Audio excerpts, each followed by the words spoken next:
இயற்கையால் படைக்கப்பட்ட உலகின் அபூர்வமான உயிரினங்களில் யானைகள் முக்கியமானவை. நிலத்தில் வாழும் உயிரினங்களில் மிகப்பெரிய உருவம் கொண்டதும் மிகுந்த அறிவாற்றலும் நினைவாற்றலும் கொண்டதும் யானைகளே. சமூக கட்டமைப்புடன் குழுக்களாக வாழும் இவை இயற்கை சமநிலையை பேணும் முக்கிய உயிரினங்களாக கருதப்படுகின்றன. உலகில் உள்ள சுமார் 5 லட்சம் யானைகளில் 50,000 யானைகள் ஆசிய வகை யானைகள். ஆசியாவில் சுமார் 14 நாடுகளில் இவை பரவலாக வாழ்கின்றன.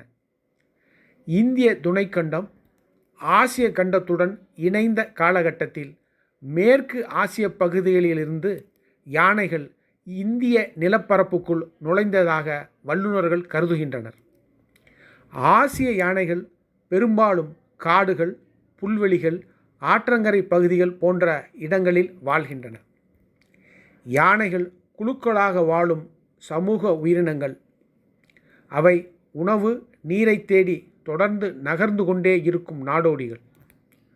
மற்ற உயிரினங்களைப் போல பாதுகாக்கப்பட்ட வரையறுக்கப்பட்ட காட்டுப்பகுதிகளுக்குள் மட்டுமே வாழ்பவை அல்ல.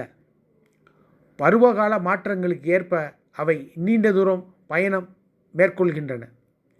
சில நேரம் இந்த நகர்வு வலசையாக மாறுகிறது. தென்மேற்கு வடகிழக்கு பருவமழைகள் யானைகளின் வலசைகளுக்கு முக்கிய காரணிகளாக உள்ளன. ஒரு நாளில் ஒரு யானை சராசரியாக 120 முதல் 150 கிலோ வரை புல், இலைகள், மரப்பட்டை, பழங்களை உணவாக எடுத்துக்கொள்கிறது. அதேபோல் 150 முதல் 200 லிட்டர் வரை தண்ணீர் அவற்றுக்கு அவசியம்.